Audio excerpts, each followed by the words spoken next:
Let's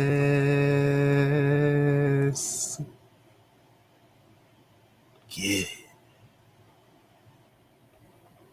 We took all the records in England, no? Because when you break, nobody have done 4 premiers in a row.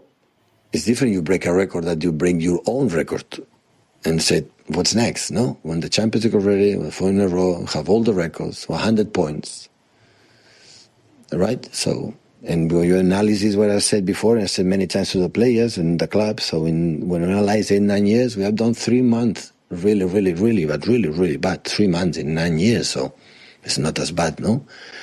So when the people, Pep, what happened now? What happened? No. What have happened? I don't think you heard him. People try to come at him being like, Pep, what's happening? His reply is, nah, what has happened? You want to look at a past few months? Why don't you take a few steps back? You know, admire an entire decade of dominance. Do you want to come and see the trophy room? You know, it started off as a trophy case and then became a wall. But, you know, just after the last couple seasons, we had no choice but to upgrade to a whole room. So you want to go, it's just down the hallway, a right, a left. You know, so this whole space over here, it's pretty big over here. It's been great. Loving it at Man City. That is a problem. What have happened? That is not normal. It's not normal now, but it's not normal in the past. For sure. Maybe we do 100 points now in a modern football. I'm waiting. Or 4 in a row. I'm waiting. With Bournemouth, with Fulham, with Wolves, we'll come back with make the level have did. It's true. The teams are much better in all departments. The people prepare so well. Because the standards we dictate. So, Liverpool, have you seen Liverpool this season? Cannot do 100 points already. Definitely cannot. 99, but not 100.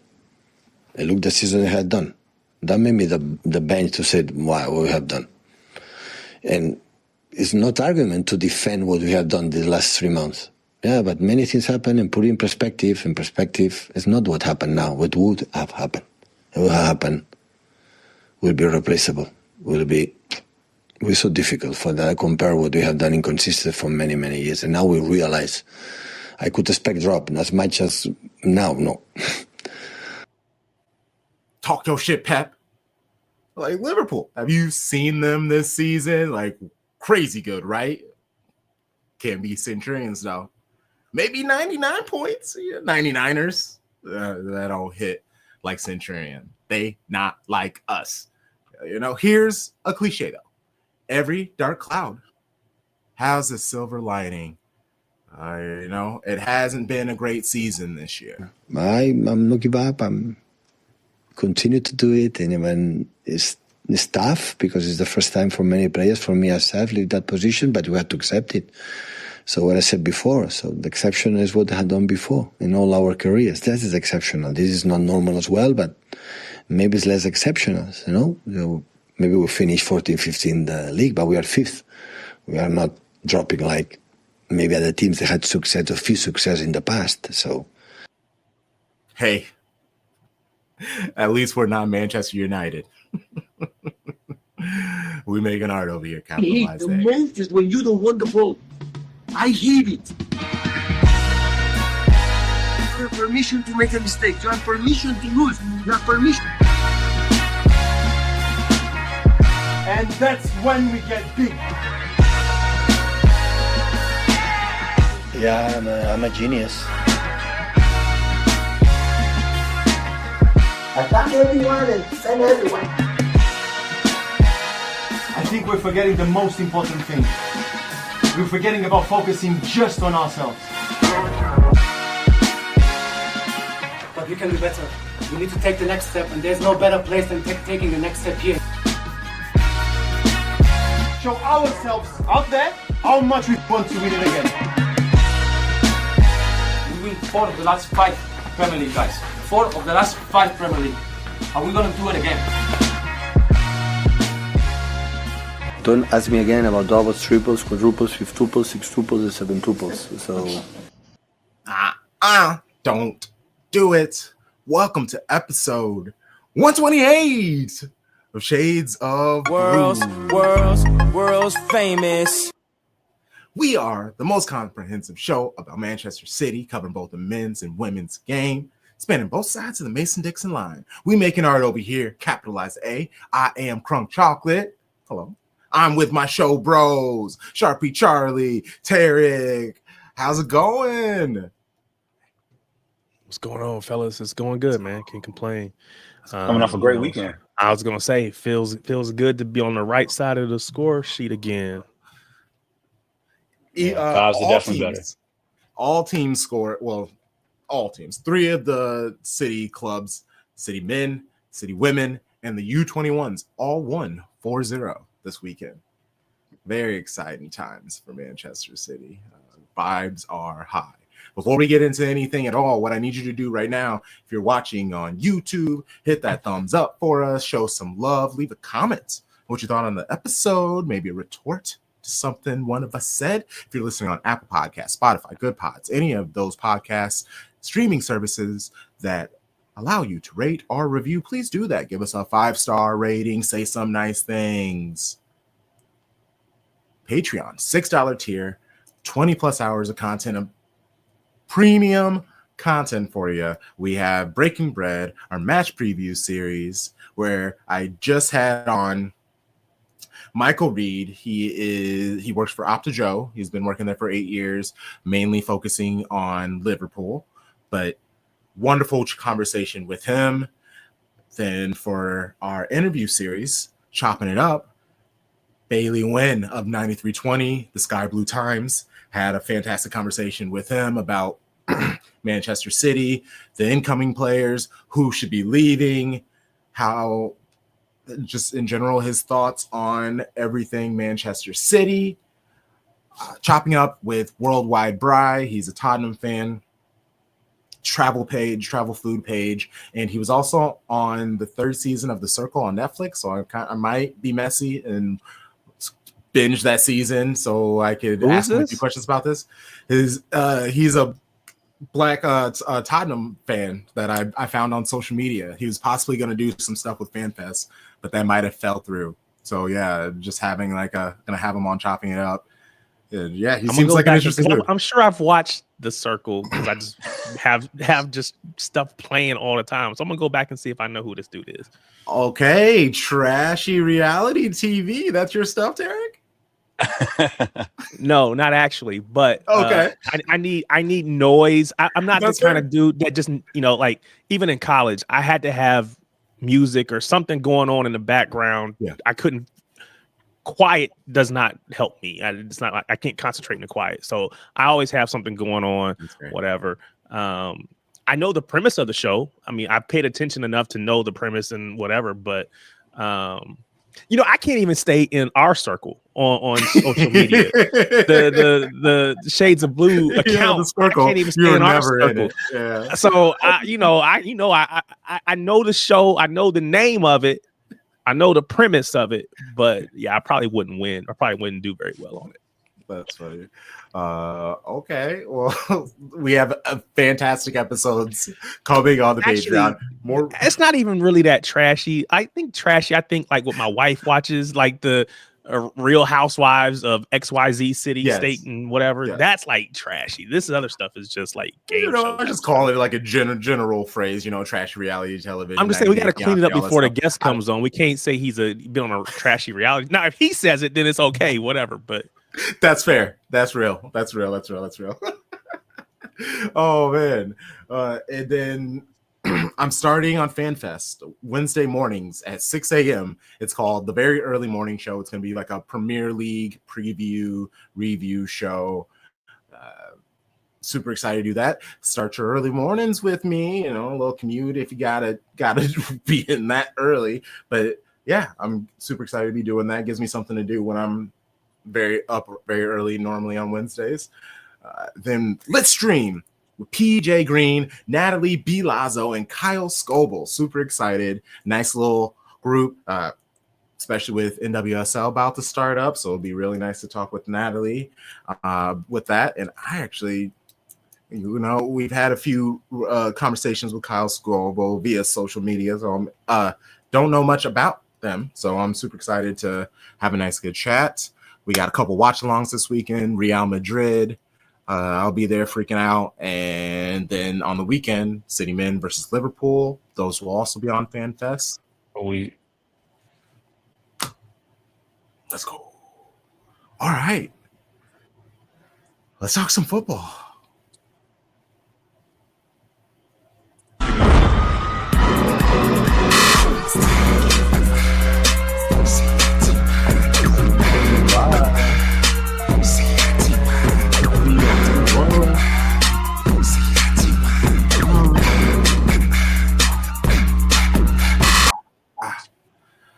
Hey, baby Blue Baddies. Really just one match to cover.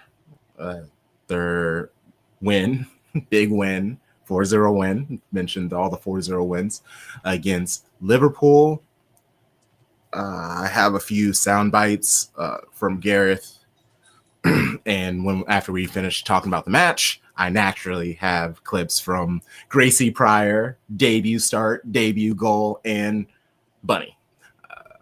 So this is Gareth just generally on Bunny Shaw before the game. I think so, yeah. The conversations I've had with her, of course, you know, you never want anyone to go through that scenario that she's been through, and our job was to help and support her as much as we possibly could.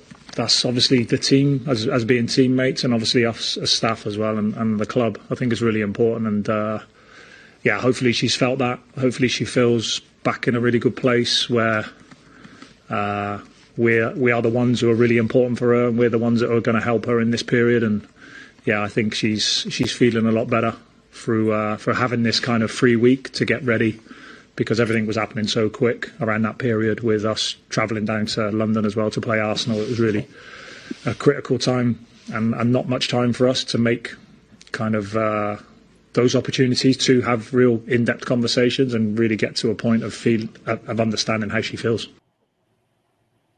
Yeah, I think that was good, and now we can fully move on. And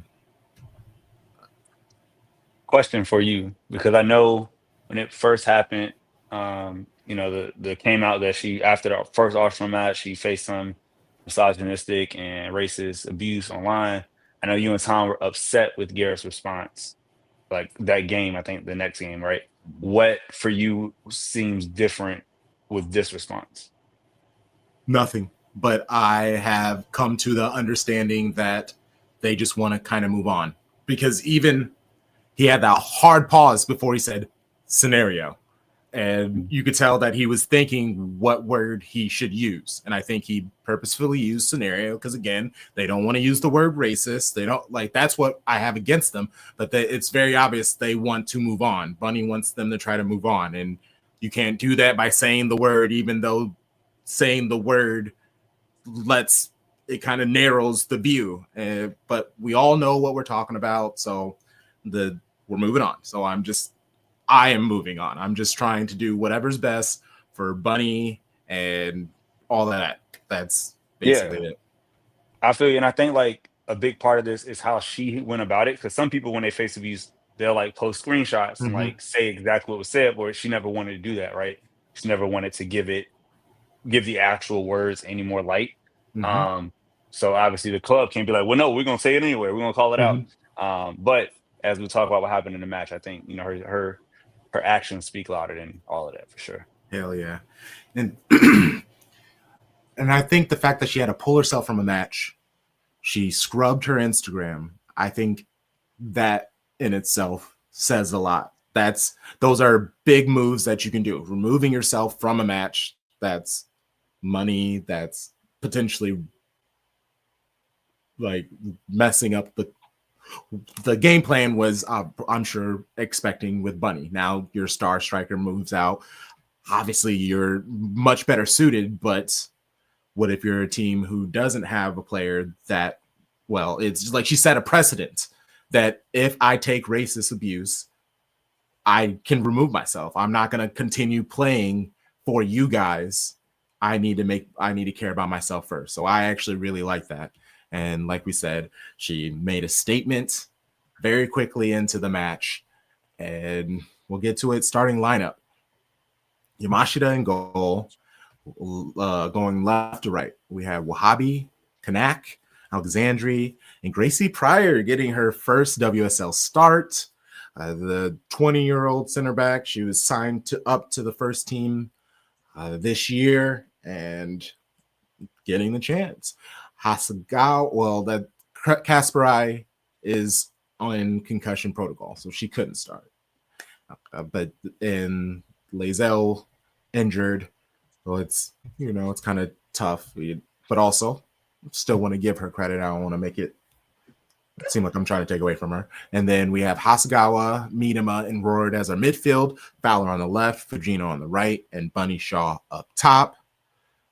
We had 4 goals for City, 2 in the first, 2 in the second half. Bunny Shaw with her brace, Roard with the third, and Gracie Pryor with her with the last in the 77th minute. It was a great match. She was subbed off in the 81st minute. I want to say, I don't know if they were being serious or not, but it was being shared on X that when Yui was subbed off, she basically thought it was the end of the match. So she went to the tunnel. She just went into the locker room.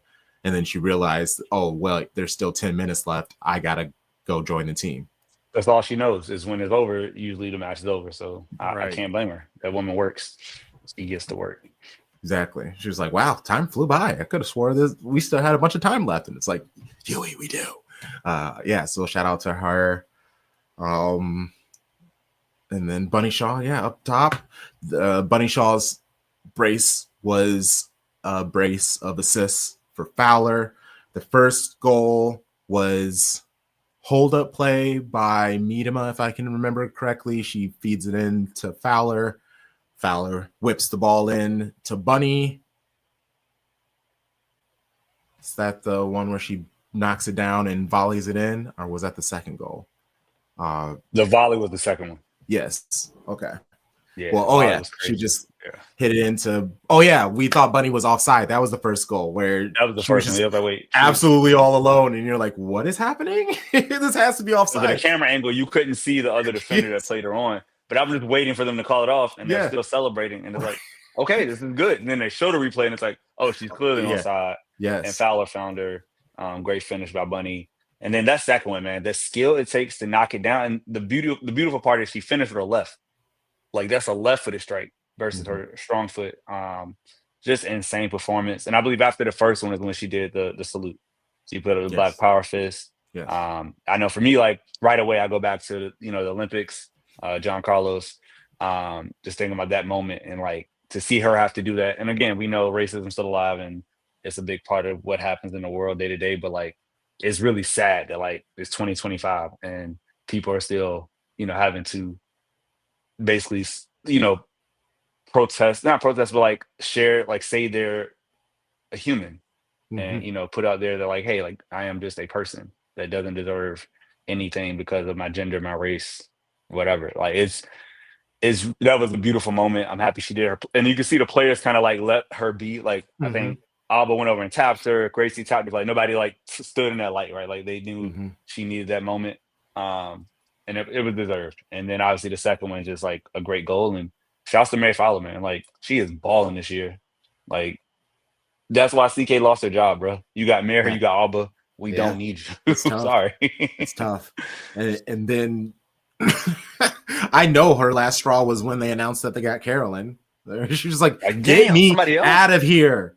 Get me out of here. I can't do this. I'm the fourth winger now. Oh my God. Oh my God. The pain. I just want to play Euros. All these foreigners coming in here trying to take my job. I thought we voted for Brexit. Like, what's going on? Wow. Not Brexit. So good. Hey, Chloe Kelly being anti-immigration is wild. You got Aussie, Japanese. They're just all coming and taking our jobs. You got to watch out. What happened? It was just me and Lauren. That's why I went to Arsenal. I needed to go. We know I fit right in. We fit right in. All right, we know how Arsenal get down. White is right over there, boy. Oh my gosh. And in Roard's goal in the 60th minute, that was basically because of Bunny. The ball was aimed to Bunny, and it fell to her. She got 2 whacks at it. I think first with the right, and then it bounced off of a player, and then volley with her left. It just went right in. It was skill. Like I kind of have been a little tough on Roard, and it's from a place of love because she's a rock star, obviously, but with Miedema, with Bunny Shaw, with Fowler, Fujino, these are all these other players who are also big fish. And where does she fit in it when, you know, they're not necessarily rushing to feed her the ball, and she almost has to get in where she fits in, and that's what she's been working on this entire season. And it looks like she might have finally clicked for her over the last week or so, which is great, except for we have this giant international break, but we do have a very intense March coming. Chelsea March, you mean? Yes. So many Chelsea matches. It's like 3 of our 5 matches against them. Yes. Yeah. And then it's even like the match against Villa is a cup competition as well. So it's just a lot of competitions. Yeah. If we could give Chelsea a loss, like if we could be Barca and Chelsea in the same season, like in Chelsea's unbeaten streak, right? Yeah. And obviously beating Barca early in the group stage, that'd be incredible. Like I know we're fighting, you know, in the league, we're trying to get the third. We can't control our fate, but to have those notches on your belt when it's been an injury-riddled season, you know, that would be an amazing feat. So I just want to get one win against Chelsea. That will feel so good. A nice 1-0. Just make them, because they didn't look great against Everton, right? No, it took to the last shot for Lauren James to get it, and so that would be really, really amazing if we could pull that out. And then, sorry. Oh no, I'll say Charlie. Looks like we play. I'm looking at it. We played Chelsea 4 straight matches, 2 at home, 2 away.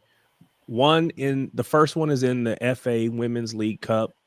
We got 2 of them in the UEFA WCL, and then 1 in the Barclays in the league, the WSL.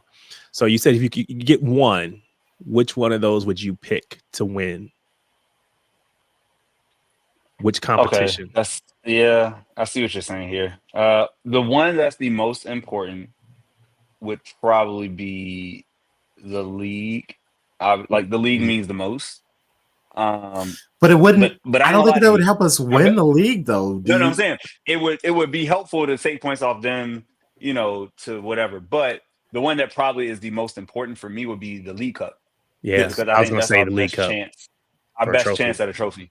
Yeah, that's what I was thinking. Which one is? Yeah. Oh, I mean, because FA Cup was Villa before. Okay, yeah. I mean, if we want to put it on them on the first leg of the UWCL match, and then we can just draw this. Yeah, and we could just draw the second one. That could also work. That could work too with the one. But I don't expect that. I'm gonna hope for it. And for the first Chelsea match, the FA Cup game, I'm doing a match preview. We're doing a match preview with Andre of Diaspora United. We're gonna have him on and talk some Chelsea City.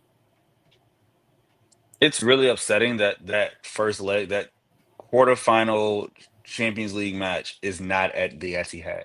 I know. The men play on the 15th, and then they go on international break. So it's like, oh, you have a nice way to, like, it'll be the last match. You know, I believe like they've got to do a better job. Like Arsenal does such a great job. All their big matches, basically all their matches at the Emirates. Yeah, just move it. Yeah, just move it. Like, and the thing is, even if you only fill up the lower bowl, that's still, I guess the construct is like, oh, is that as good as the atmosphere as like a full Joy, you know, a sold out Joy Stadium? But I believe the women deserve the big stage. Yeah, I was gonna say it's a Champions League match against Chelsea. I would think you'd have to be able to fill it up, but it is a Wednesday night. It's a midweek match, so maybe it's harder to get people to turn out. But man, it people from feels London, like that's the right. It feels like that's the right venue for it. And fair enough. Right now, it's scheduled that the Chelsea is hosting their match at Kings Meadow. so they aren't going to Stamford Bridge either. And Chelsea women notoriously do not enjoy being at Stamford because it's a situation where they only allow it's like 15-20% capacity, because any more than that, then they have to get like more security and things like that, and the vibes just overall aren't as good as their usual home. So I think they prefer to play there anyway, which I think if you talk to the players, they probably would feel the same about Joy Stadium, even though, I gotcha. Yeah. But I'm with you though. I would love to see it there, especially if it was, and I'm sure they might try to make it work if it was a weekend match. That Wednesday shout. That's a good one. And then Gracie Pryor, her goal, took it up, and they just kept giving her space. What I want to give her, she started off the match very, nervy, a little stiff, which is understandable. By the end of the match, though, she was taking players on, ran into space. She went to cross the ball in, and all of a sudden, it went over the keeper into the goal. It was like just the perfect angle. And that was the game. And here is Gracie Pryor. I'll do her first. I just kind of chopped up her interview and to the best bits. Some say it's a cross, some say it was shot, but I'll claim a shot. It's unbelievable to see it at the Joy as well in front of all the fans. Yeah, it's really good. What did the other girls have to say as well when you got your goal? Yeah, they was really happy. They were saying it was a cross, but I'll claim a shot. They're a good team, but I think we built them down well, and we played really good as a team and got the 3 points. That's the main thing. Yes. It was 100% a cross. Yes. He was not shooting from there. It was just, yeah. Well, and even in the interview, you could tell she's just like, everybody is saying that it was a cross, but I'm just gonna say it's a shot. And I was just like, you little shit, I love it. Take it. It's a fun goal. Yeah, for fun energy. It doesn't matter how she got it in. She's got that goal now. And here's Bunny. Definitely good to get back on the score sheet after a difficult couple of days, but yeah, the team did well, and I'm happy to keep scoring. Me and Mary have been practicing and training, working to try to get that connection, because she was playing the number 9 when I was out, but when she came in the team, we spoke about it. She's playing wide, so when she cut in, I just have to try to be ready, because I know she's gonna try to find me. I approach every game the same. Try to help the team. I'm the vocal point, so I just try to work as hard as I can, and I know that when the ball goes wide, I have to be ready, because they're gonna put it in. So yeah, 2 goals for me tonight, and yeah, we keep going. Yeah, after the internationals, a difficult run of games, and we're gonna need everyone, especially now. So I think everyone going away with their international teams. I think we just have to be smart, and when we come back, we know that it's gonna be a difficult period. But yeah, I think once we stick together and work hard as a team, we know that we can do good things. Be smart, aka don't get injured. Don't go out here going 100 miles an hour in these friendlies. Mm-hmm. As Tom said on the watch along, Jamaica has nothing scheduled, so Bunny chilling. Now I know people gotta go to Japan. England's got Spain games, so yeah, you go hard, you play hard, and be smart. Don't go in for a tackle. Don't tear your hamstring. Just come back healthy. 4 matches in a row against Chelsea, 3 competitions when you throw in Aston Villa in the FA Cup. That's a big month, man. Like it's wild. I don't know if I've seen a run where you play the same team 4 times. That is. Like just back to back to back. It's like it's so unfair, Lord. But it hurt. They don't want to see us either. Like that's when it's like when we got Real Madrid and the men's side is like, oh, we got Real Madrid. Like Real Madrid is like, we got City. This is what our president is for finishing, 12th or whatever. Like it's hard for both teams. So I think goals will be at a premium in all those. I don't see anybody winning with more than 2 goals. Like the defense is too good for both sides. Like I could see some penalties happening, especially in the League Cup. Like.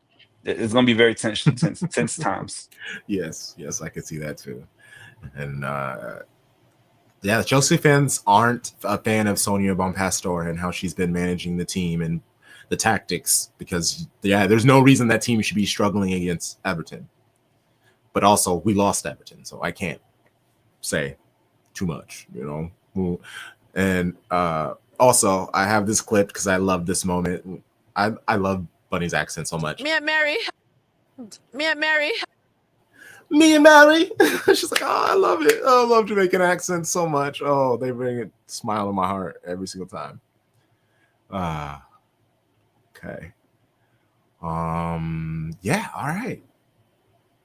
Let's time for some shock, awe, and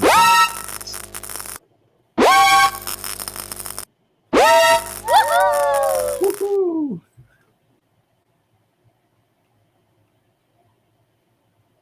Yeah, you're frozen. There we go. I'm back. It was a crazy freeze. I was like, I'm really frozen. I was like, man, that's a real big smile. Why is he just holding it like that? Is there something going on? I said shock, and then I just stuck. I shook on my computer. Yay, Premier League or the world. What shocked you? Yeah, Tarik, anything going on in the world of football that you were like, that's great? No, I don't care about any of this stuff, man. At the end of the day, I like to see United lose, so kudos to them. You know, it's all about us, man. Us picking up points any way we can. The rest of that stuff, man, Just I don't really care. Locked in. Okay. I guess if you you got his blinders on now, he locked his focus. Yeah, no, I would say it was disappointing. Take it out of the footy world for a moment. The kids basketball team were in regionals, lost by 4, I think. So that was disappointing to lose on Saturday night. Yeah. But yeah, man. Otherwise, I don't really care about any of these things, man. It's just it's her sophomore year, right? Yeah. Okay. So she got 2 more cracks at it. All right. Yep. They lose a lot. You know, they lost a lot first year or from her first year. So this year wasn't as record wise wasn't as good, but we got to sectionals and won the sectional, so that was cool, and got to regionals and had a shot at it. Just unfortunately couldn't get over the hump. So I think that's where my focus has been when it hasn't been City. So that's all I got for you. Dad things, I love it. Big girl dad energy, the GOAT. For me, I will shout out a couple of clubs real quick that did some great work. Brighton, I love that you keep embarrassing Chelsea. You knock them out of FA Cup, they changed nothing, and then you beat them in the Premier League. Matoma probably had the goal of the season. That deft touch, that was crazy. Like, put that on all the Premier League reels. And then somehow, some way, Fulham beat Forest, which was great for us, helping us catch up against them. Beat them 2-1.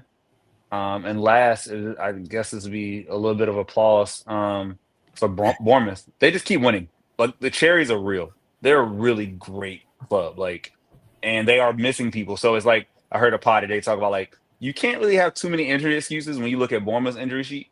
And then other clubs like, oh my God, we're so injured. They make a way to get through it, right? Ariola is probably manager of the season for what he's done. Nobody thought Bournemouth would be top 5, competing for Champions League places, better goal differential than Chelsea with all the money they spent in the last few windows. So shouts to those clubs, man. Wow. You think Chelsea would take Kepa back? Man, people leave Chelsea and Man United and just start to be happy again. I think happiness is a big part of life. Facts. And I just want 5 red cards in La Liga over this weekend, and 1 each day. Friday, the only match on Friday, Girona. They've fallen off. We took Sabio and sold Jan Koto, and they are just in a dark place right now. And then 3 on Saturday and 1 yesterday. So yeah, it's just shout out to La Liga, and just wild over there. Okay, let's go. Like Sharpie said, Brighton battered Chelsea, Fulham beating Forest. It gave Manchester City and Newcastle plenty of inspiration to win. And whoever won this match would be able to hop Chelsea and take over that 4th spot. And then Forest in 3rd, 3 points away. And want to say shout out to Elijah of Coming Home Newcastle for joining us with the watch along. It was a good time. And then Pep really gave it up in this embargo interview before the Newcastle. He basically admitted that he uses the silent treatment to convey a message. And of course it doesn't work. He was basically just like, no, I don't yell at them because why would I do that? They know that they messed up. They know they messed up. But anyway, I like Tarik. I'm sure you do that. You know, the dad look. You just give them a little glance, and then they know what to do, where to go, how to stand. Like, give you space. Come here. Yeah, no, I mean, but that comes from many years of having a lot of conversations, right? But yeah, they know when dad's not happy, mom's not happy. Yeah, like you said, it's just you give them a look and they know. Okay, all right, cool. So yeah, I'm imagining Pep is very much the same way. I mean, and again, it's different because they're not your kids; these are grown adults. But but you still have a way of letting know that, hey man, I expect more from you there, or I need more, or whatever it is, without always having to be yelling and screaming. Pep was asked about the APT ruling. Wait, are none of these going to work out? No, that...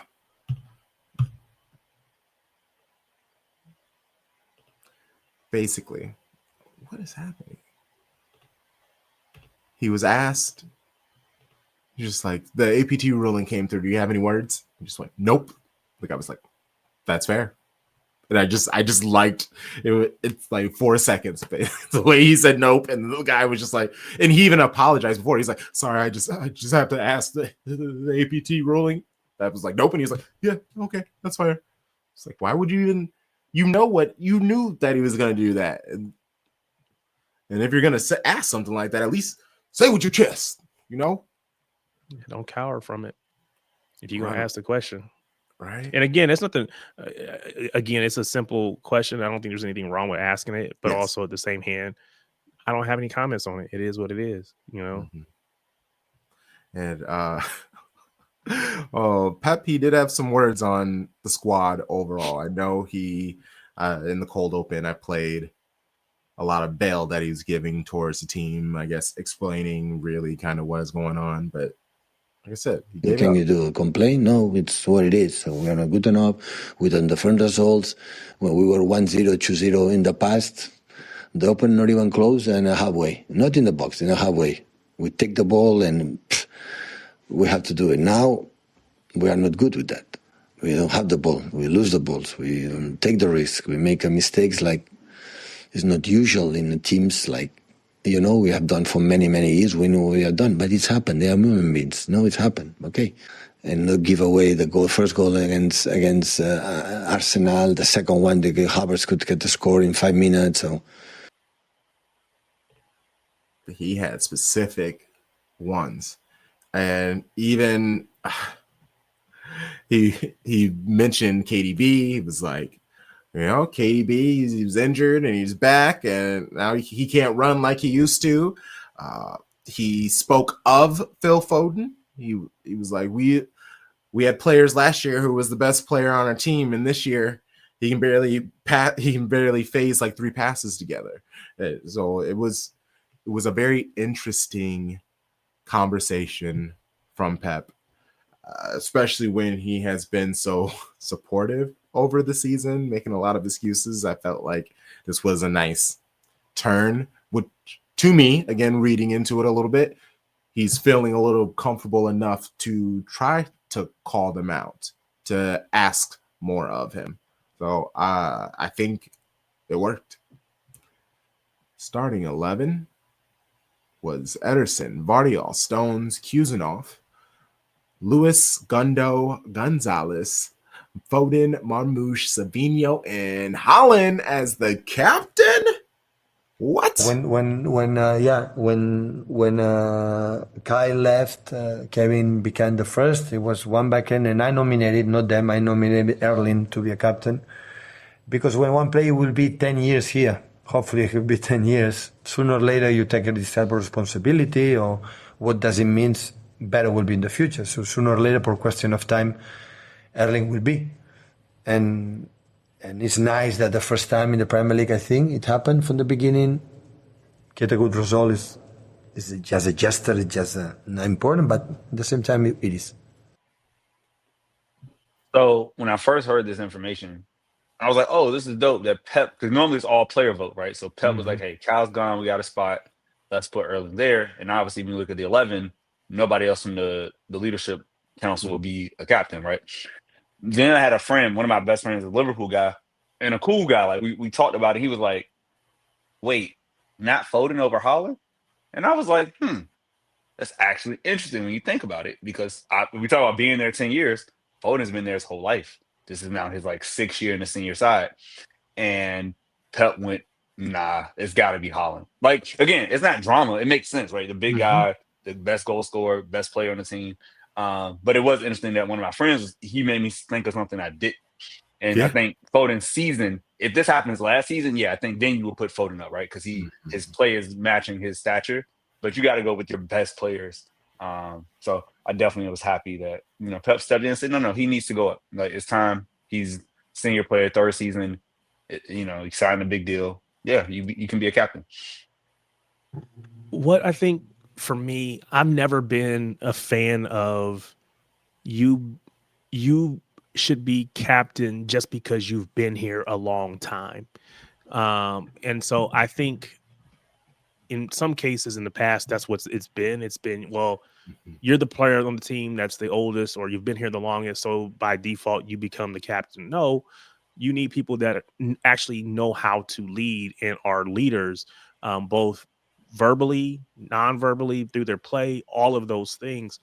And you guys know I love Phil, but I don't get that vibe from Phil yet. Maybe he will over time, but that's not what he would not be high on my list of people to be captain, right? I mean, Stones, okay, cool. A lot of people we could go down the list, but for me, Phil wouldn't be high on that list. So I'm not surprised by it, but it is something to at least think about, because as far as we've always known, it was always up to the players. And maybe behind the scenes this has happened, but it was never said that Pep nominated or put someone up for it. To my knowledge, maybe I just missed it. So the fact that he took it upon himself to nominate Haaland, and again, it's one of those things, I need more out of you. I'm asking something different from you. So it's interesting because, coming into the new year on my job, happen to be a manager. So you're doing a bunch of reviews right now, and you're telling people what their new positions are going to be and what those new expectations are going to be. And it's kind of like, this is what he's doing for Haaland. It's like, yeah, you're going to keep scoring goals, but now I also need X, Y, and Z from you. So. Yeah, I think like you said, Cal's departure, first time ever having anybody leave of that stature, the captain of the club leave. I think it prompted that, hey, I got to step in and put somebody else up there. But that's what you do, right? When you have a team, when you have a class, like you point up, who are the players, who are the students that cannot push to a new level? And that's what people say, is like a manager will always take certain players and put more on them because they know they have that potential. And so if Pep, who's coached everyone, all the greats, if he can see like, hey, he has this, now you got to add more, like you said, to your game off the pitch, or more than just kicking the ball. Like, that's a great sign, a great vote of confidence, and obviously the players responded in a big way.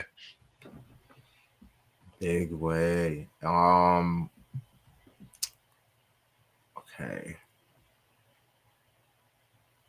I was trying to figure out how I should go at this. So we know Marmoush had he scored from the first goal to the 4th goal. It was 14 minutes, but it was a 33-minute hat trick. Just straight balling. McAtee was able to score in the 84th after some subs. I want to, and we can dive into the goals, but I just wanted to not just speak generally of the game, and I like the bouncing around that we do. It's fun this way. I enjoy it. But I wanted to start with Kuznetsov and Rico Lewis. I shout out to Bailey. I was basically like explaining how I saw it. Kuznetsov's height, speed, physicality really bailed Rico out and with the long balls and situations like that. And it can be interpreted that I was saying Rico Lewis needed the help, but in reality, kind of does. We saw him against Vinny. We have seen him this season, struggle when the long balls happen and he kind of has to chase and catch up. But with Kuznetsov there as the enforcer, he was handling business. Pep was like, oh, I got the clip later. But yeah, I just want to know your thoughts on, because I thought that could potentially, we all know that he's going to eventually get moved up to midfield, but with Kuznetsov there, could really help Rico, because I kind of worried about, not necessarily worried, because there are going to be teams where the wingers aren't as pacey, and I'd be okay with Rico back there against like Tottenham, like situations like that. But what were your thoughts on Kuznetsov and Rico? Tarik? You kind of hit on it just a few seconds ago. The pace of Anthony Gordon on the left side of the Newcastle offense or attack going up against our right side up against Rico. That's gonna be. I was a little concerned, and so I got to throw my hands up and say, hey, kudos to Rico Lewis, because when I saw his name there, it's like. Pep, I know we're short defenders, but did we have something else we could have done? So I actually was hoping to a certain extent to see Hayes, but hey, Pep made the big call, and Rico, to his credit, stepped up and showed his quality. Again, could we say he needed some help? Probably, but again, everybody, it's a team game, so I don't look at that as a negative. Everybody's supposed to be playing together and for each other. So Kuznetsov did his part, Rico did his part. He helped us keep the ball. So yeah, I all around, I thought it was cool. I was glad to see Kuznetsov, give Kuznetsov a chance. Again, we're short defenders. We got to get those guys playing time. I was hoping to see Hayes, like I said, but maybe we'll see him in some of these future matches. Yes, Hayes, but hate. So thinking about Rico, and of course I've been on his head because again he's only so tall and so big, and the 1v1 duels sometimes that is a problem, or like when it's an aerial ball, right? Like it's certain things that are hard. But I thought of a player from Germany, played for Bayern Munich, Philipp Lahm. Philipp Lahm was one of the greatest right backs ever, and Philipp Lahm's only 5'7". And so I thought about like, okay, how was Philipp Lahm supported? And back in the 2013 Champions League final, when they went up against a great Dortmund side, right? That Lewandowski, Royce, all those guys, Blakowski. Lahm was partnered with Jerome Boateng on his side. And because he had that physical stature near him, anything that came over the top, like Boateng took care of that, right? Like, I got you, you're big bro. And so I think that's kind of where Pep is like, hey, long as I got somebody that can make the recovery runs, that's gonna be a little bit more forceful, we're good. Like Rico can, because he does add so much to the attack. He adds the extra body when he presses up in the midfield. He has all those skills, so it makes our attack better. And he's serviceable as a defender. He's not a flop. Like he doesn't get blown by. It's just against certain people. Yeah, he's got a deficit. But I think Kuznetsov's like pure athletic ability, like that recovery run when he lost the ball and just chased down Anthony Gordon. Like, and again, Anthony Gordon got a little, I think somebody else cut him off a little bit, but the fact that Kuznetsov could get back into play, Akanji can't do that at his best. He's not that fast, right? No center back we have is that fast. Vardyar could do it. You might see Nunes be able to do it, but it's a very rare like trait. And so to see the athleticism on display, like he's already, in my book, like people are going to call him a cult figure, like because of just that growth from the Chelsea misheader to, I'm going to help shut down Newcastle. Like Isak did nothing. Like that whole front line did nothing. And that was with 2 players under 23. I'm sorry, 3 players under 23 in John Stone. Like, that was an amazing defensive performance. And obviously, you can get to Nico because him as a fulcrum, as a real 6'2" presence, you're just like, oh, that's what this looks like. We haven't seen this in September when a 6'2" person that can move and pass is in midfield. Who knew how important that was? It Made the changes whole everything. thing look different. Made the whole thing look much better, much more improved. Again, we've seen Gundo have the occasional good game this season, but most of them have not been. And he did great. He was fine because he didn't have all the same responsibilities. You had somebody behind you that could clean up, could keep the ball. You didn't have to be the one taking the ball off the center backs, right? They're looking for Nico, and Nico is then you're getting the ball in different spots. You're not under the same amount of pressure or whatever. So I think it goes without saying Nico's inclusion in this lineup changed so much and gives us so many more options and different looks than what we had all season long. So the only part that sucked was that he wasn't available for the Real game. But, I think we see a marked improvement from our team going the rest of the way as long as he's able to play. Yeah. And the big stat was that he attempted 103 passes versus Newcastle and completed 100 of them. He played 15 passes instead of final third, more than any other player. So getting those balls up through breaking lines, just like Rodri does, right? And Pep even called him a mini Rodri. And again, he said Rodri's the best. Let's not mess around, but that is a Rodri-esque performance, and he's the first player since Rodri last year to put up those stats. So it was just like, and again, this is against the midfield of Tonali and Bruno G, and even Joe Willock out there, like, is a physical beast, even though they didn't have Joe Linton, but like they have their guys and literally were played off the pitch. It was a masterful, Premier League debut. It can even go, because I was actually going to say those exact stats, Sharpie, so I appreciate you. He went 4 for 5 in duels in the match, went 4 for 4 on all his ground duels. He lost 1 of the aerial duels, but he had 4 recoveries, 4 defensive actions, dribble pass, not at all. Bro was just class. And like y'all said, he just allows everybody else to focus on what they do best. And Ederson was a beast. Yes, his assist, which was his 6th in his career, which is the most Premier League assists by a keeper in the history of the competition. So, that's, everybody knows how I feel about Ederson. And I thought he would be the number 1 keeper in Brazil, but his off and on injuries have messed things up. And I'm just happy to see him playing well, because if we're going to finish the season strong, we are going to need him playing at his best. Trying to see who else we could possibly talk about before we get to Marmoush. Real quick, though, I want to say this about Nico. It's crazy on FOTMOB that he only got a 7.5 rating, because as we just discussed, he basically had a perfect match as a DM. Like, you can't do more without, obviously, the goal contribution. So that literally is the difference. Like, Gundo was an 8 because Gundo had an assist.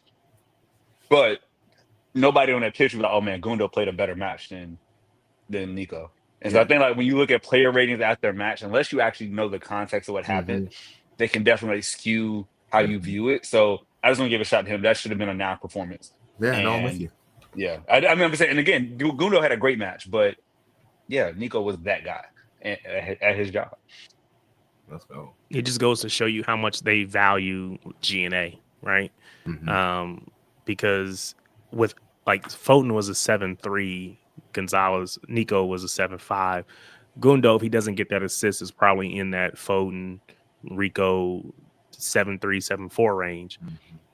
If Nico gets the assist, well, now he's probably in that 8+ range. It just goes to show, it's just about GNA that makes that difference there.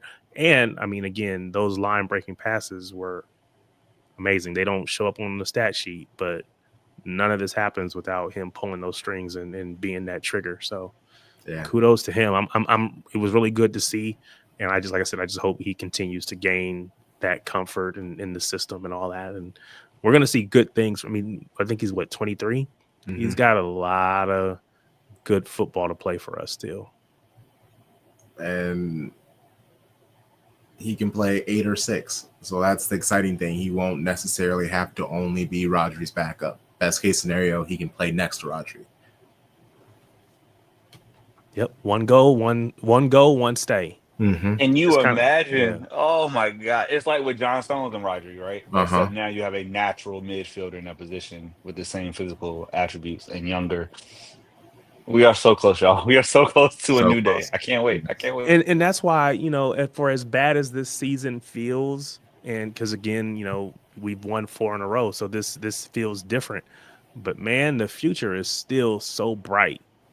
And I know we're going to do even more, more business in the summer. Man, the future is bright. It doesn't feel like it in the moment because, again, we look up and we're, 12 points off first, something like that. Hey, it's okay. We'll be back. Trust me, we will be back and we'll be motivated because nobody likes this feeling. We're going to come back. We're going to be motivated and they're going to have something to pay when we get back there. So come on. Actually, let's talk Erland's injury because I don't want to end the match talking about that. Let's do that, and then we can go to Marmoush's hat trick, a little more joyful. He was subbed off in the 88th minute. You could tell Pep was about to sub him off as well. It looked like he tweaked his knee and then tried to keep playing on it, and then basically from there he kind of buckled. I haven't heard much about it, and I'm just hoping for the best because losing Haaland and Rodri in a season is insane. He was back in training. He's good. Oh, was he? Okay, cool. Yeah, he's training today. Yeah, I don't pay attention to the training pics and stuff like that. So a shout out to you because I would have been freaking out. Yeah, I think I seen a picture. It was just like a silhouette of him, guess who's back or something like that. But it was like, stop playing with my emotions, man. But even Pep said they didn't come to him with anything negative. So they would have if it would have been for real injury. So you go in with full expectation for him to be healthy. But again, we do have a Marmoush that you can play in that. So again, we do have we were late getting the cover for Rodri. We were able to go get some cover for Haaland if, God forbid, something like that were to happen. But nobody wants to see that happen. So keep that man safe, wrap him in bubble wrap. And if there's any question, I would say just don't play him because I'd rather see him down the stretch for the rest of the Premier League than a one-off game that he may not be healthy for. Yeah, just send a City physio to stay with him for the next 3 days. Just whatever that he needs. Whatever he needs, fuck. Let's go. Okay, so Pep said some positive things about his players. Let's start with Kuznov. Savio, the impact on Savio for the first season in England, how many goals, how many assists. The impact has been, I wasn't expecting. I knew from Girona that was a top player, but I didn't expect, the influence that he had in our game. I don't know. I think Nico, the present for Nico helped us a lot because these 10 balls, the 50-50, he wins 7, you can run. We lose 7, they will run. I think I had the feeling that the club contact and bought an incredible player for the future in terms of mentality. I think he was in Barcelona Academy. And Barcelona Academy show you is the best in the world, how teach you the concepts, the body shapes, the pass the ball, the technique. But I think in Oporto, Sergio Conceição helped us a lot to bring his football the part of aggressive and be smart and how play different type of games. He's so young, 23. Remember a mini Rodri in terms of, it's a big compliment, but he's had the feeling for the present, the big, that have the duels, and the other one, of course, is miles away from Rodri. Rodri is the best, but of course, I had the feeling, everyone had the feeling, his mates, that he's going to help us. This was part of the season, his presence, long balls and backwards. and these kind of things with Rodri was really important. He loves them. He loves them already. And in the during the presser, because obviously it's audio only, but the way that he says, you know, when he's talking about Barcelona and their academy problem, he's literally like, and you know, Barcelona, they just teach the kids. Like, you can tell that he still loves Barcelona so much. I know he did that like lip syncing video for Barca over the summer, but I'm thankful that he's been very successful and great things here at Man City, but that man really does love Barcelona. Okay. All right. Marmoush. Yeah. First goal. Eddie. Long ball. Trippier. Can't keep up with me. Little stiff arm. Chip over the keeper. Woo! Like, what a first goal to score. Set the place on fire. It's really nice having another person other than Erling Haaland who can set shit up, like set it off. Like, bro, we have another killer on the squad who can score his own goal. Like, I mean, we know Haaland has scored a goal like that also this season, but I think that's the common denominator is more Ederson than anything. But it's just really nice having another pure goal scorer on the team with Haaland who can do his own thing, and we don't have to, like, if he does all the physicality, then we have like in football how they have the two running backs. They have like the power running back, and then they have the little speedy guy who can catch the screens and all that other stuff. And that's kind of what we're doing with Haaland and Marmoush. It's the perfect combo. And the thing I love about, I want to focus on Ederson, right? Like, he doubled his assists this year. He had 3 coming into the season.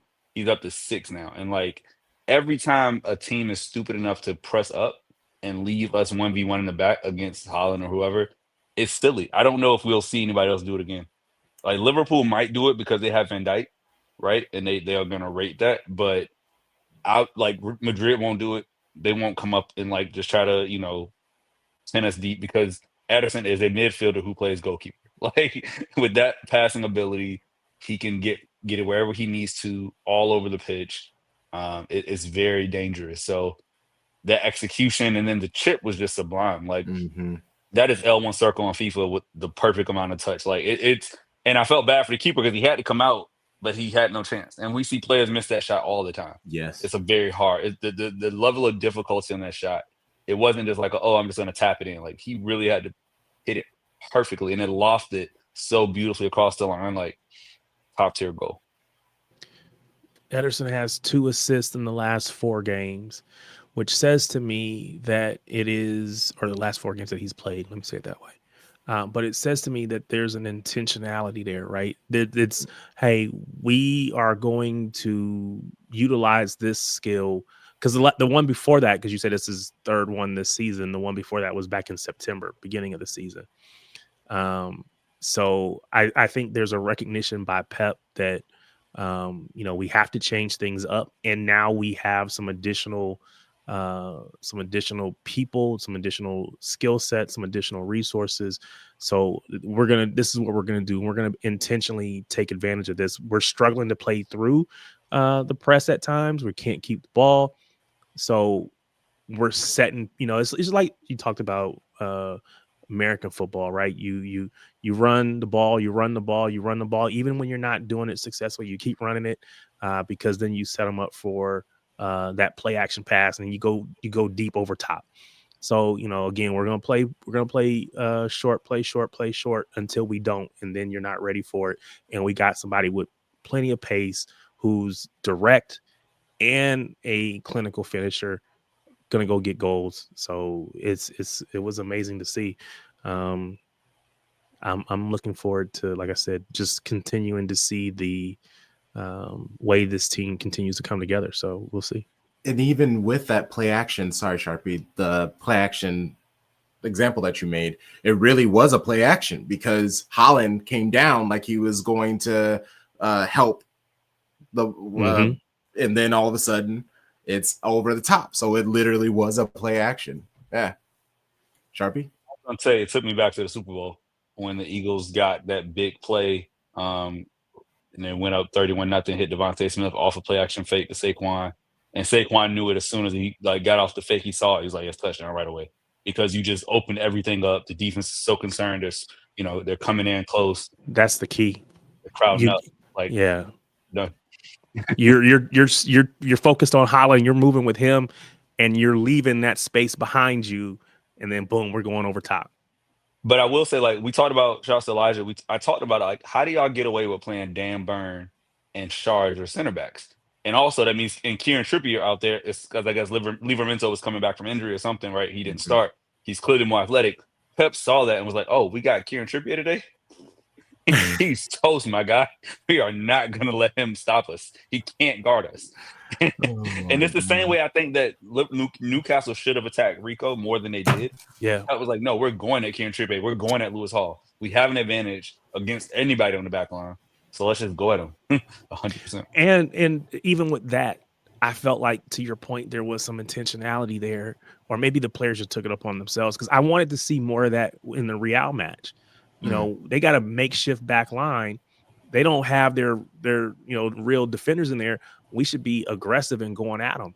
And I don't feel like we did that as much as I was thinking we were in that match. But, I feel like this match against Newcastle was like, okay, again, you teach your kid, you're playing basketball, whatever it is that you're doing, what is your advantage? If you're faster, okay, use your speed. If you're bigger, use your size, use your power, whatever, right? What's our advantage here? Okay, we can burn him on the outside. Let's go. He can't keep up with us. Let's beat him. So 5 minutes later, Gundo finds Marmoush making that run. So shout out to Gundo. They're finally making these passes, releasing the players. Takes the ball in traffic, cuts right round, cuts it actually near post. You would think the keeper would have stopped it, but he was already going closer to the center of the goal. He thought Marmoush would take another pass or another dribble or two, but he's like, nah, quick shot. And that was two. It was deflected too, right? Didn't it get deflected off one? Oh, did it? I didn't see that. Yeah, it caught a little deflection, which I think threw the keeper off a little bit. But taking the shot is half the battle, right? And that's what we complain so many matches with Jack Grealish about. It's like, bro, just shoot. You're not gonna make more of them than you miss. We know that. So just give us a chance. And Marmoush was like, yeah, I'm here to shoot. Duh. We saw it in the Chelsea match. I'm going to shoot the ball. I don't care. I'm gonna take the chances. Eventually the goals will come, and once you get 2 and 5 minutes, the whole question is will he get a third? So I gotta be honest, and this is gonna look bad on me, but I gotta be honest. I think before he got his goals, there was one or two that I think he kind of skied over. Yep, the first shot. And then there was another one that he missed or whatever, right?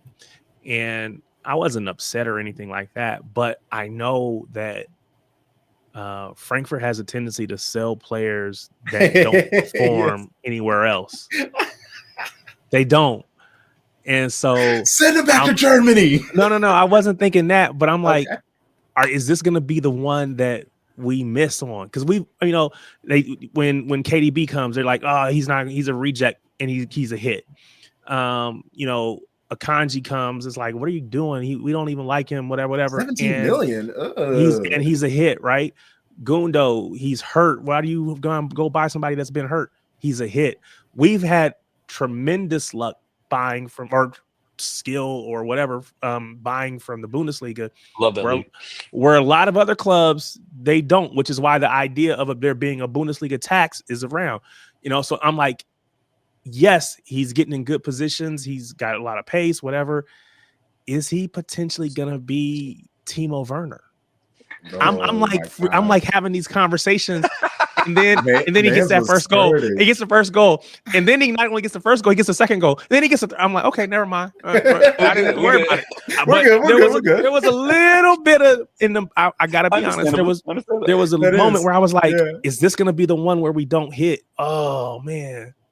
I respect that. It takes a real man to say, hey, I was worried. I was a little nervous. I ain't gonna lie. You had me the first half. You had me the first match.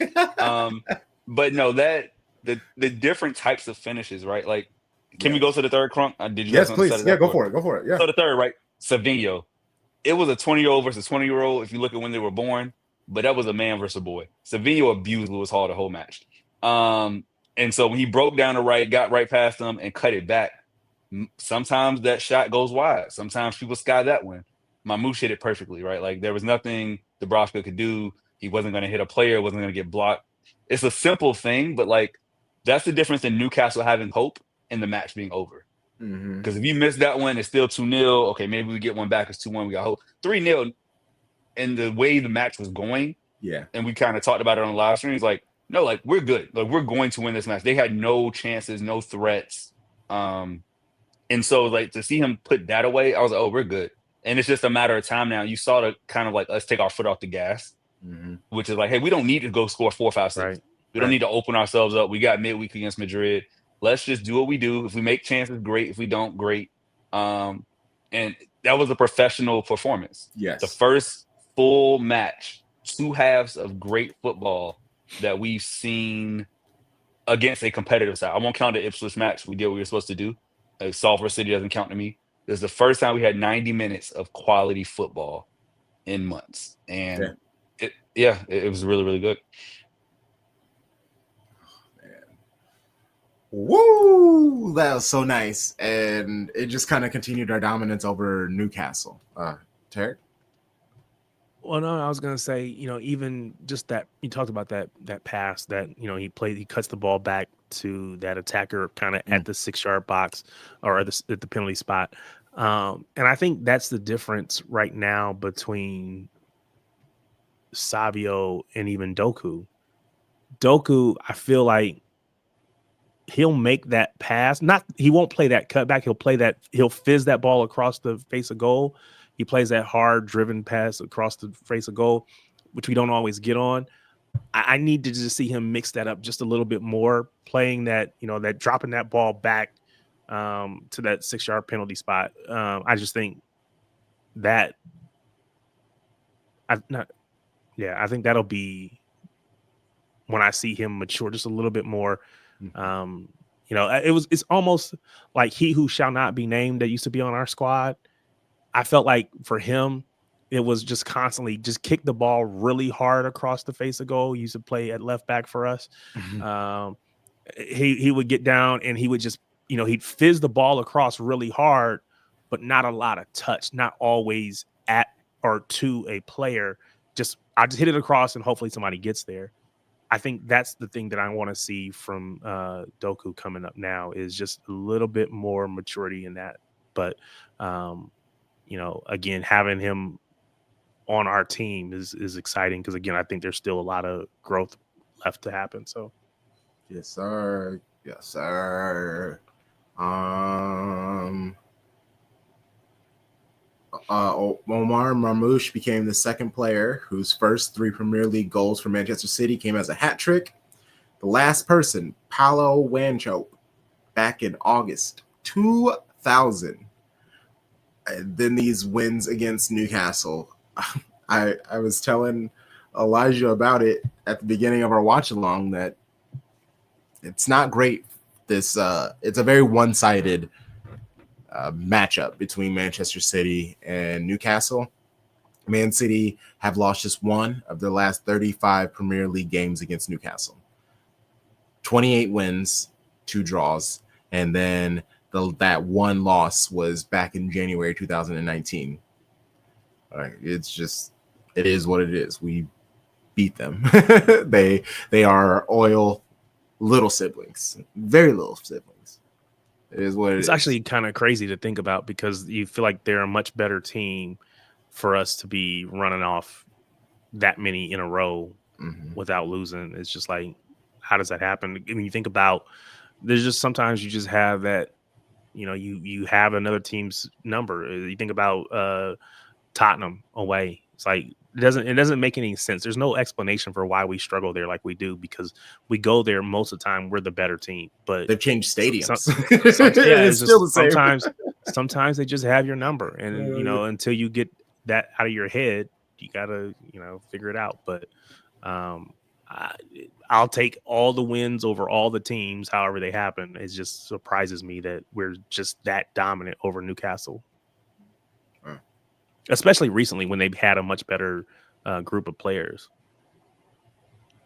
Anything else from this match before we go on to Real and Liverpool? Oh, let's talk about it. Let's treat right. it, baby. Listen, the margin to win in Bernabeu in that position, and everybody knows that if you ask before that game, the percentage to go through, I don't know, we arrive at 1%, or I don't know, will be minor, but as much you have a chance, we will try. That's for sure. So we are going like always we have done, but this season, the reality, we have been miles away to. If you tell me, if you have performed like today, we have finished 22 in the Champions League, of course not. We have finished higher. But the reality, we have been really poor in performance in the roles this season. And just for one game that today played really good, and it's not going to change the opinion, the reality, the team it is right now. Even though we're trying to. We're just like, but Nico, though.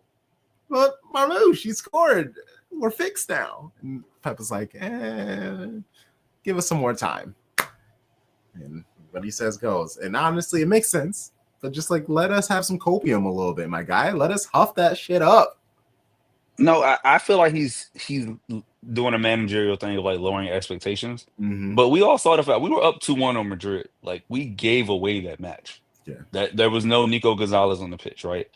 He started the conservative wingers. He didn't go after it. He had Bernardo on the wing, he had Foden on the wing versus a Marmoush and a Savia, right? Like, so I think his lineup choice is going to say so much. Because he could run out that same lineup, put in Bernardo for Gundo, and I'll be perfectly happy. Like, I don't need to see Kevin De Bruyne in this match. Diaz should be able to start too. And Diaz should be able to. You know what I'm saying? Like, Well, I was gonna say if Diaz is back, let's say Diaz and Ake are back or available. What do you want to see from our lineup? I'll swap those two out if they're both fit. I'll swap those center backs out. The only three changes I would make then would be those center backs, and then put in Bernardo for Gundo. I like that. And I'm good. Like, we roll with it. You have your subs ready with Daku. You have KDB coming on. Oh yes, no, Foden start. I would have Foden start over KDB. I mix them up. See, that's the one that I think is going to be hard. I think because it's such a big match, and he's Kevin De Bruyne. I would much rather have KDB on for Liverpool. We saw KDB can't do 60 minutes. Like, respectfully, he just needs to be a super sub. Obviously, there'll be teams in games where he will have to start, but we saw the drop off. 60 minutes hit, and it was really like 52. Because I'm pretty sure I started like yelling at him in the watch along, where I was just like, what is happening? What's going on with KDB? Yeah, legs are dead. And I feel like he could be subbed on and have a huge impact. Or you start it and you just say, like, you play 50 to 55 minutes and we get you out. But it's like, I think Foden, he has a higher ceiling right now than KDB. Yes. If not a lower floor. But like, their floor is pretty low. It's probably pretty similar right now to where KDB is at 33. In this season, right? And trying to live in the moment. So give me the kids, man. Against like Tarik mentioned, a makeshift defensive line. They're not getting any defenders back. They just came off a tough draw down a man, so they're actually a little bit tired now. They don't have to travel, but they had a hard match against Osasuna. Like, we can go in there and win by 2, or at least force penalties. Like, I feel like we could make, a 2-1. Does that force penalties? Yeah, 2-1 with force penalties. Yeah. Yep. So I think at the very least we'll force penalties, but I'm gonna predict I'll predict we win the match. I don't know if we win by 1 or 2. We will have more goals in them. Let's go. So our back line for you is it the 4 center backs, the Vardiol, Ake, Ruben, Stones, if everyone's available? I don't want Stones out there on the right. So you're gonna put Kuzanov out there, or you're gonna go Rico? I would go Rico and let Diaz be that cover. That scares but me. there's an argument for Kusanov only because he has the physicality to keep up with Mbappe and Vinny. That's a very different threat than That's what I was going to say for That's a me. lot of The pressure on fact that Chiefs mouth, though. But I mean, hey, you got a pressure bust mean, pipes. You got to do it. That's fair. That's fair. Yeah. We go the same age, so it's pressure for anybody, right? Like That's fair. the pressure's gonna be there. Yeah. You got to put your best people out. Now, what will Pep do? I feel like he will lean into the familiarity of the players he knows, and let's be real, the players that can speak the language, communicate more in a hostile environment. That's a part of it for sure. But I think we go in here with house money. Like nobody's he said 1%. Nobody's expecting us to walk out of here advancing to the round of 16. But if we do it, oh my gosh. Yeah. And I actually think we do. I'm with you. I think we win. And yeah, I again, it's hard to say because if we play like we played the other night, we beat them and we take the tie. I genuinely believe that. Now, again, that doesn't mean we can replicate that same level of performance, but I think we have it in us to overturn a 1-goal deficit. So now it shouldn't have been that close, but yes. Oh my gosh, I love you, brothers. Oh my gosh, I'm excited. I didn't know. I wasn't hopeful. I was expecting maybe a draw, and then we have a good showing, but we just fall a little short. But now anything's possible. I don't even want to even put my bad vibes out there. So I'm just gonna say, no, put them out there. It's real. Taking it depends on the win for me because penalties we saw last year, they can go either way. Yes, but like I think if we go out there and we have a 2-1 win or a 3-2 win or whatever, and we force it, that's a moral victory to be like, hey, you all could not get us off the pitch with a goal lead on aggregate, which is crazy to think about. Again, like you know what I'm saying. So hey, we'll see. But what's your score prediction, Crunk? What you got?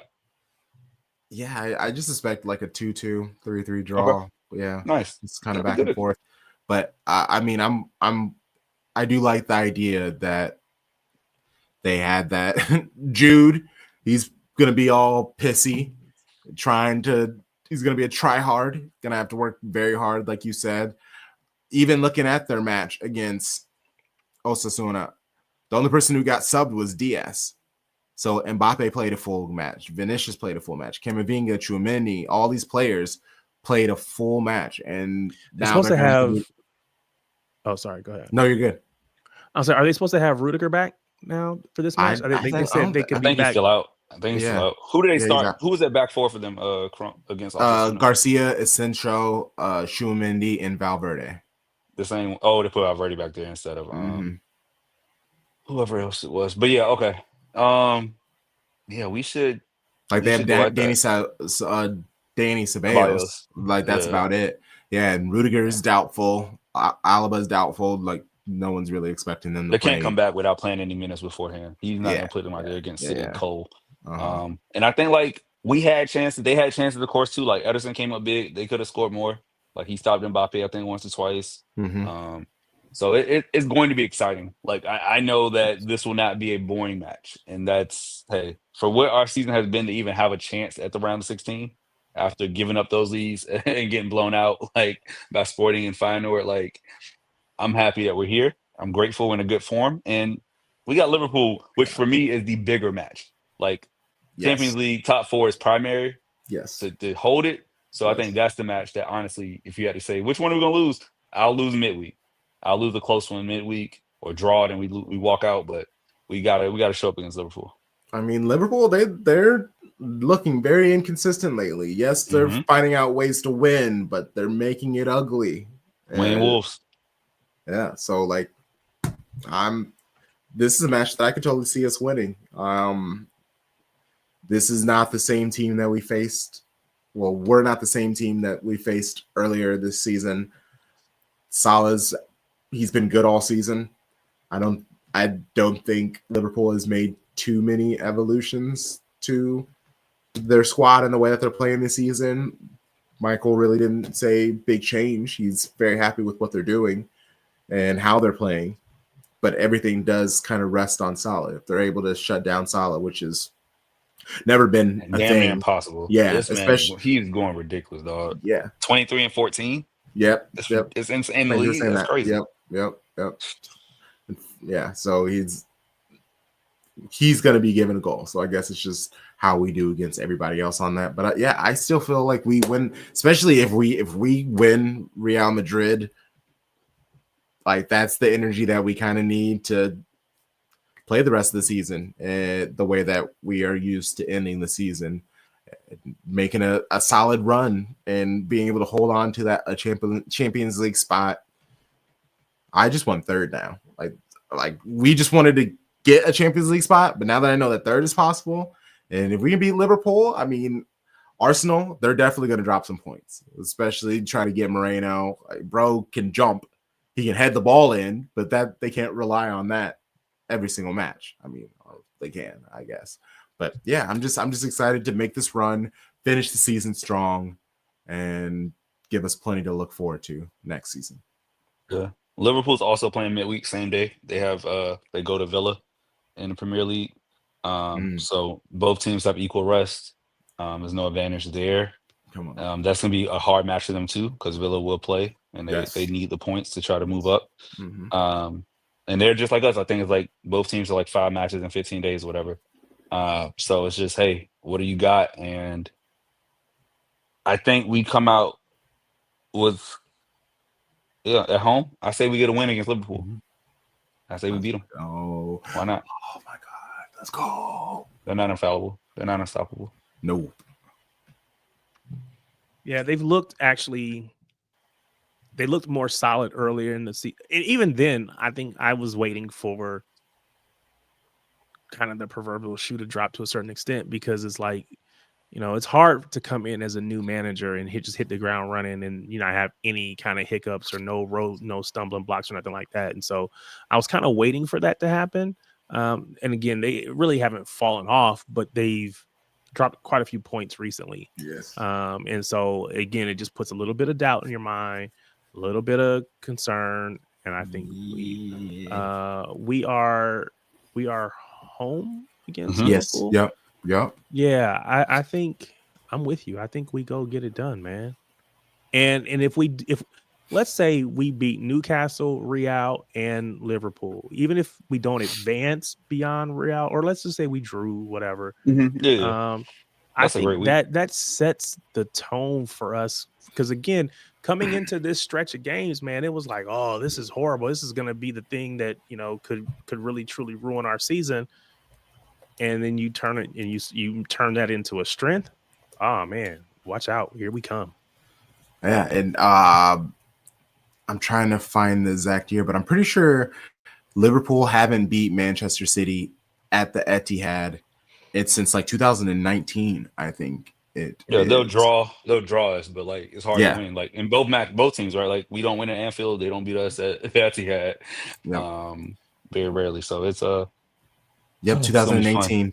But even then, that's Champions League. Yep. And Tarik, I know you like to look at the schedule, and like if we can get out of February with that run of form, we take care of Spurs, you know, and they're down season right now. Like the rest of the season looks great. Like March, April, May, you can't ask for a better final part to the year. So, and then we still haven't seen Bob, right? We're giving him time to get fully healthy. We still have there's one more player I looked at on the injury list that is not Bob, not Akanji. Damn, there was somebody else that I thought was like, oh, they are coming back. It was Grealish. Like he had a little groin injury. So like we still have a couple more midfield and attacking options that can come back to help us out in April and March, April, May. So I'm excited, man. We've come a long way, y'all. I did not think you were talking about Grealish. I was like, Grealish? But no, there's no way he's excited about Grealish returning. It was like, oh yeah. He played well. He plays well. Like I'm just saying though. You just I was just surprised. Up there. You know? Hey, I respect him. He's like I'm Chloe interested Kelly. To see Facts. Doku, to see what Doku does once he gets back. You know, really, he got on the pitch the other night, but you know, really kind of getting his legs underneath him again and kind of getting back into the flow. Because again, he was doing really well. You know, people don't like to give him and or Savio credit for that matter. There's a lot of hate for those two players. Not hate, but a lot of they're questioning and whatever. And it's like y'all gotta chill, because give them a chance, and you can see I'm pretty sure they're the two leading assists per people for the team. Yeah. And you know, I just think that seeing him get healthy again and be able to contribute will be nice. Because again, when we get into these midweek matches, it's okay to come at Liverpool. We got Real, but when we got Liverpool next, it's okay because we got enough bodies to run out there to give everybody rest and still hit you with some really aggressive attacking players. So I'm excited for him getting back fully healthy. Last thing I want to say is Savinho is 4th in his debut season in assists in Premier League. Yep. That's crazy. And Kevin De Bruyne is 5th, and Doku is tied for 6th. They're up there. It's been a great season for the wingers overall, even though it's been a while. Hey, and tons of shows for you this week. Michael Reed, Man City versus Liverpool, Breaking Bread match preview that will be out Wednesday. So check that out. Part of our $6 tier. Episode with Bailey Wynn that will be out maybe Friday. We'll see. And honestly, I might just put it out tomorrow because it's for Patreon. So who cares? Then we also have. Sorry. Nope. Go ahead. And we have the chat with Brian on Chopping It Up. Gonna be great with him, linking up with him for the first time. We have our lit stream with PJ Green, Natalie Belazzo, and Kyle Scoble. Watch alongs for Real Madrid and Liverpool on FanFest Live. And Wednesday morning, very early morning show. Tarik, Sharpie, let people know. Oh, go for it. Oh, no, I thought you were saying it. Well, I was going to say, you know who else we haven't really talked about? Echeverry. He's returning really good in the Copa Pseudo America, whatever the cup is. Under 20, yeah. The word is that he's going to have to compete. He's going to have to prove to Pep to stay on the team. Like, he's going to have to earn his spot for next season, or it's like you go out alone, just like other homie. Perone. Perone. Yeah. You got to earn it. So that's going to be fun. A lot of competition for that 10 spot. Yeah. Club World Cup's going to be fun. All right, Show Bros, let people know where they can find you and follow you. Tarik? Social media, man, pretty much everywhere at Tarik Peterson, TarikPeterson, preferably Blue Sky, so I don't have to bounce back and forth. Hey, follow me everywhere at Sharpie Charlie. At Shades of Blue NW on any social media app we are on. At Shades of Blue NW. Rate, review, 5 stars, comment, like the video, subscribe. You know the vibes. Shady gang, shady gang, shady gang.